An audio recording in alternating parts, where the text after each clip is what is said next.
tahun depan saya ke Arab juga. Jadi saya bolak-balik Washington DC, Riyadh, Washington DC, Riyadh. Dan kebetulan anak saya juga di sana sama cucu saya. Jadi saya kepengen banget ke sana biar deket sama cucu gitu loh. Kebetulan anak saya di sana diplomatnya Amerika ya. Jadi saya mau ini biar dekat sama cucu. Iya. Tapi ya ganti suasana lah. Nanti sampai sana kan bisa pakai cadar. Aduh, enggak. Sekarang di Riyadh itu udah enggak lagi Bang, free. Udah sangat modern. Saya malah katanya. Ya. Gimana? Islamnya udah pindah ke Indonesia. Malah di sana sudah buka-bukaan, di sini masih malah tutup. Saya malah ke Indonesia, teman saya semua tutup semua. Saya kira tutup buat agama, nggak tahu tutup buat untuk keriput. Biar ada begitu ya. Jadi bisa sampai kemarin nggak kelihatan gitu. Ya, betul. Aduh, ampun. Jadi juga untuk menutup kalau ada uban-uban rambut putih kan. Nggak apa-apa, dianggap highlight kali. 2 bulan ngechat. Kalau tutup rambut kan udah nggak ini lagi, nggak spend money lagi kan. Terus keriput di leher hilang, tutup sama selendang. Ya kan aku tutup pakai ini kan. Terus kemudian Nita pindah ke Bandung, ngikut Ranti, ada kerja. Iya, dulu tuh kan kita pemikirannya gini, anak-anak tuh udah nggak ada yang di Medan. Terus kita mikir daripada cuma dikunjungin 1 apa 2 kali setahun gitu ya, mereka ke Medan kita nunggu, akhirnya udah kita putusin aja, kita yang pindah ke Bandung. Jadi ada yang di Jakarta, ada yang kemarin itu ada yang di Malaysia, ada yang di Australia, jadi mereka lebih gampang untuk mencapai kita gitu. Pemikirannya itu aja, bahwa hidup itu kan singkat gitu, kenapa nggak kita nikmati aja kebersamaan sama anak-anak gitu. Ya apalagi kita yang mesti ingat anak, tapi kan Ranti kan besar-besar di Bandung kan. Nah, dulu pernah sekolah di Bandung, memang kuliah di Bandung, tapi kan memang terakhirnya kita memang di Medan kan tinggal gitu. Iya. Jadi anak-anak juga udah lebih gampang anak-anak mengakses kita kalau kita tinggalnya di Pulau Jawa, gitu aja pemikirannya. Ya. Jadi kita ikut anak. Ikut anak nggak apa-apa, biasanya kan posisi orang tua itu kan dikunjungi oleh anak, nah tapi kita enggak, kita mendekatkan diri kepada anak biar mereka lebih gampang untuk mencapai kita gitu. Iya, anak kamu tuh perempuan semua ya, 4 orang? Perempuan semua, 4. Berarti sekarang udah gede-gede, berarti 3 sudah menikah. Alda sudah menikah? Alda sudah menikah. Yang paling tua kan? Nomor 2 Alda. Oh, Alda lahir tahun berapa? Alda lahir tahun 85, sekarang tinggal di Jakarta. Oh iya, sama anakku yang perempuan juga 85 itu. Kalau dia teman sekelas lah, teman sekolah. Yang siapa tadi namanya, maaf lupa. Rininta. Rini ya. Yang laki Bima ya? Bima adiknya? Bima dia. Oke. Ada satu lagi 3 tahun jauh. Di blok apa dulu? Di YY. Oh oke. Ya. Dan kan di depan. Iya, blok F dulu. Ya, kita berseberangan lapangan bola itu. Bagaimana hidup di Bandung gimana? Aku sih suka, karena aku sebetulnya kalau mau jujur ya, aku tuh rada asosial sebenarnya. Aku benar-benar jujur. Aku tuh emang, nah ini aku juga mau cerita. Aku tuh agak sedikit dalam tanda kutip nyemplung ke grup kita ini, grup soulmate ini ya. Mereka tuh aku ya, ini ini istilah aku sendiri. Aku menganggap sahabat-sahabatku ini adalah ibu-ibu wangi, karena aku tuh dulu aktif di kesenian. Aku punya komunitas seni namanya Habitat Seni Lakla, dan aku tuh melukis gitu. Ya, jadi aku tuh sebetulnya sama sekali kalau dari penampilan mungkin aku kayak nggak nyambung gitu ke mereka. Sahabat-sahabatku nih yang dengan branded gitu, bajunya yang glamor, sementara aku sangat nyeniman gitu loh. Terus yang umpamanya orang-orang pakai berlian, aku tuh malah perak-perak gitu. Tapi buat aku justru itu memperkaya aku gitu ya, dalam arti aku tuh orangnya tidak mau berubah hanya supaya diterima orang gitu. Umpamanya lagi musim ini terus aku ikut supaya bisa diterima, aku enggak. Wah, maksudnya kalau kamu nggak bisa nerima aku apa adanya, berarti kamu bukan teman saya gitu. Dan saya merasa gimana ya, orang nggak harus suka saya gitu. Nah, tapi saya nyaman dengan persahabatan kita ini gitu semua. Jadi dan maksudnya dulu saya sibuk berkesenian, terus aku kuliah lagi waktu itu ambil psikologi. Tapi di antara di sela-sela waktu itu aku tetap mainnya sama mereka gitu. Jadi sebagian pada saat itu juga sebagian udah mulai pindah ke Jakarta gitu. Jadi dan aku pindah ke Bandung. Jadi tapi kita tetap menyempatkan diri bertemu gitu. Jadi umpamanya Ros lagi datang dari Medan umpamanya. Ros lagi datang, kita ketemuan di mana gitu. Terus Ani lagi datang dari Kuala Lumpur, terus kita janjian. Nih kita lagi datang dari Amerika, kita janjian gitu. Sehingga persahabatan kita tuh tetap terjalin dan umpamanya kayak aku kalau ke Jakarta juga umpamanya nginep di rumah Eli yang gitu-gitu loh. Jadi kita nggak pernah putus. Di samping kita juga punya WA group ya. Jadi tiap hari selalu menjalin silaturahmi. Tadi setelah mendengar Nita ngomong, aku tadi dari awal sudah terpesona dengan lukisan di belakang itu. Nah, itu lukisan aku. Oh, jadi kamu ambil alirannya abstrak nih ya? Iya, aliran. Ini bagus ya. Ya. White on black kan? Ya. Oke, sekarang Rose. What about? Bagaimana Medan? Bagaimana sekarang kamu di Ubud, Bali? Ya, tapi ya, like you said, apa tadi? Talking to yourself. So I think this is self-discovery journey in Ubud. Tapi kebetulan juga anak-anak saya kan di sini. Anak saya Bang Boy di sini sama istrinya. Amin juga di Bali. So ya seperti Nita, I just bring myself to the kids. Tapi besides that, saya juga I like a self-discovery journey, learning about yoga, meditation, many things, finding a new group, a new social. Aku belajar, learn how to, meet new people, meet a new community. But it's good. Aku senang. So you create a new life then? Yes, a new life. Yes, for myself. Yeah, and I'm happy. Tapi aku tetap, if I think of my old friends, they leave a good sweet taste in my mouth. Thinking of my friends is 12 friends of mine. Kalau aku ingat, aku tetap senyum dan aku meninggalkan kesan manis. I mean, it's a sweet memory with all of you. But so I thought today is a good time to talk about what we did a long time ago yang meninggalkan kenangan ini buat aku ya. Nikita, Yanita, and Ani, how we started. Jadi because temanya ini juga emak-emak bernostalgia, I think karena aku kenal mereka tahun 89 ke atas. So our time started when we waktu itu kan zaman kita kan zaman sekarang kan nggak ada orang olahraga. So that time we started with sorry ya kalau aku menyimpang cerita yang we talking about today. I thought this is a good opportunity untuk aku mengingat kembali how we started, how was those, we call it konyol times lah. I mean during Clark Hedge, how it was before.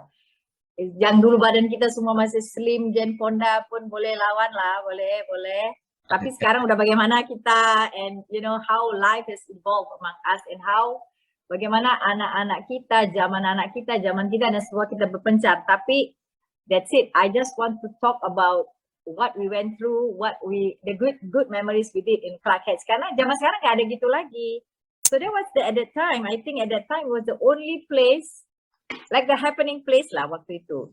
Jadi disitulah aku dekat sama Ani, kenal Nikita, Nikita kenal Nita, kenal yang lain. So I just wanted to revisit those times in this chat that we have. It's really a good memory. So anyway, aku mau bilang dulu aku kalau ke Clark Hedge itu, Ani sering samperin rumah aku di rumah Hang Jebat. Jadi sehingga kan saking sering perginya kami bertiga, orang tuh nggak tahu istrinya RS ini Rahmat Syah ini aku apa Ani, kan lucu. Waktu itu ingat nggak? Dia sur. Terus si Yati dulu. The sexiest woman, in Clark Hedge, the most happening woman. Dulu. Sekarang paling gendut, Bang. Ya kan. Terus si Ani. Anyway, aku juga ingat waktu di Clark Hedge itu kan, tiap bulan tuh ada Mr. Fitness, Miss Fitness, dan aku ingat Yati ada sering menang. Jadi our life was so simple then ya. Kalau kita tadi bicara masing-masing sudah ada di Washington, ada di Bandung, ada di Bali. Ani juga di Kuala Lumpur, sudah di mana-mana ya. Tetapi kan you still hang to the memory ya, yang pernah ada the days of wine and roses while we is still in Medan. Kan itu saat-saat kita pembentukan diri, pembentukan karakter ya. Ya, yang kedua setelah remaja kita bentuk karakter, kemudian setelah kita married ada karakter baru yang harus dijalani. Ya, Benar. sebagai ibu rumah tangga, sebagai ibu dari anak-anak. Sekarang jadi nenek. Nah, jadi nggak terasa lah. Kalau kita ngobrol-ngobrol sering-sering, nggak jadi nenek lagi kita. Takut. Benar. Namanya proses kehidupan. Kalau boleh dibilang bagaimana kalian memandang Medan itu? Sekarang Medan is different loh. Beda. Aku nggak tahu. Aku juga sudah lama tidak pulang ke Medan. Tapi sekali aku pulang, ada yang sudah berubah. Malah bukan berubah menjadi baik. Kok masih gitu-gitu aja ya anak Medan nih ya gitu. Bang, itu bener banget Bang. Itu benar banget.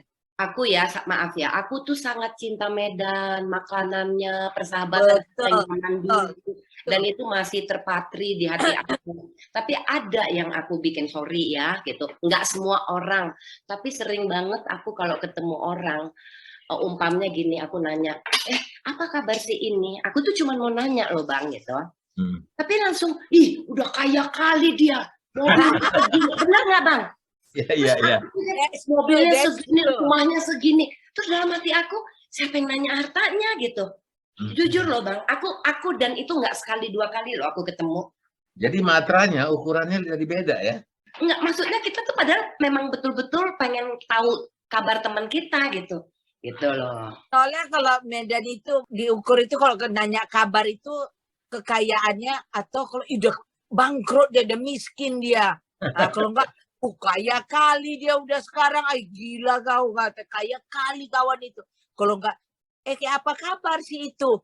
Kasihan kali, miskin kali dia sekarang, gak ada lagi duitnya. Betul kali lah Bang, itu betul kali Konit. Abang jangan ketawa aja, kalau abang rasa gimana? Maksudnya ada hal-hal yang kayak gitu kita temuin juga kan Bang? Ya. Malah aku melihat lebih parah. Kalau kita tanya, menyangkut bukan hanya pada harta kekayaan yang secara finansial, tetapi juga sifat. Sudah begini dia kawan tuh, ada main juga sama sini, ada kacau. Ya. Nah, jadi yang kita mau cari good news, yang dapat kita itu bad news. Dan everybody business is everybody business, cobalah. Tapi itu mungkin gini ya Bang, itu sifat manusia. Ketika umpamanya kita menanyakan seseorang, terus ada orang tertentu yang dia menyaut dengan menyatakan betapa hidupnya tuh seperti ini, menderita atau apa. Jadi sebetulnya itu seperti kamuflase. Aku merasa kalau kita happy, kita akan senang juga. Dengan senang hati kita akan menceritakan tentang kehebatan orang, kebahagiaan orang. Tapi ketika kita juga hidup kita pahit, mungkin kita merasa ketika kita menceritakan kepahitan orang, kita jadi seperti menutupi itu, Bang. Punya kawan susah. Jadi begini, di Medan itu siap-siaplah kalau kita dibicarakan orang. Ya. Nah, kalau kita kembali masuk Medan, siap-siap orang akan membicarakan kita. Every little thing you do, itu akan dibicarakan orang. Kayak gini ya, ini satu contoh. Ibuku tuh sekarang usianya 89. Kadang-kadang, terus mama itu kadang-kadang jatuh gitu. Namanya udah tua ya. Terus aku tuh bisa sebulan, 2 bulan gitu, lama di Medan. Itu Bang ada yang ngomongin loh, sini tuh nggak pulang-pulang, kurasa udah gini. Pasti pulang. Itu loh Bang. Terus aku makin digituin, maksud aku loh, aku nggak punya kewajiban untuk menjelaskan nama setiap orang gitu. Maksudnya, aku di sini lama karena gini. So what kalau gue mau lama juga cuma mau seneng-seneng apa? Maksudnya apa gitu? Badan kita kan, hati-hati kita. Tapi langsung diarti-artiin gitu loh Bang. That's about Medan. Enggak, ini aku tetap sayang Medan ya. Cuman aku lihat ada sekarang kecenderungan seperti itu tuh ada gitu loh Bang. Tapi bukankah itu juga sebenarnya sudah ada zaman dulu, teman kita nggak. Tapi gini Bang, kita dulu kan masih darah muda, kayaknya tuh rata semua kan, istilah Medan rata semua kuliah. Jujur lah dengan bertambahnya umur, kita kan juga ada yang orang makin sensitif, ada yang maksudnya apa sih, kayaknya nggak penting banget yang gitu loh Bang. Jadi itu menjadi something yang dulu tuh buat kita cuek aja atau apa gitu. Tapi ini sekarang kan jadi apaan sih gitu, orang udah sampai kemana, kita masih topiknya tuh masih yang begitu loh, menceritakan apa rumah tangga orang atau menceritakan kejatuhan orang gitu. Maksudnya kita kan seneng gitu ketika teman kita udah hebat loh, anaknya hebat loh, ini kan maksudnya kita ikut happy kan gitu loh. Jadi yang susahnya kita kadang-kadang ada hal yang kita lakukan mungkin tidak terlalu positif, tetapi ketika sampai ke mulut orang Medan itu menjadi sangat negatif. Seakan-akan kesalahan itu ditimpakan pada kita semua gitu ya.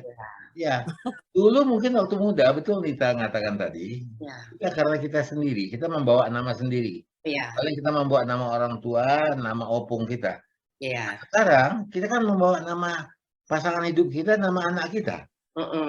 Bagaimana anak kita itu bisa bangga kepada mamanya ya. Jadi beban kita itu tambah berat sebetulnya. Tapi itulah. Tapi bukan itu pula yang membuat aku tidak tinggal di Medan.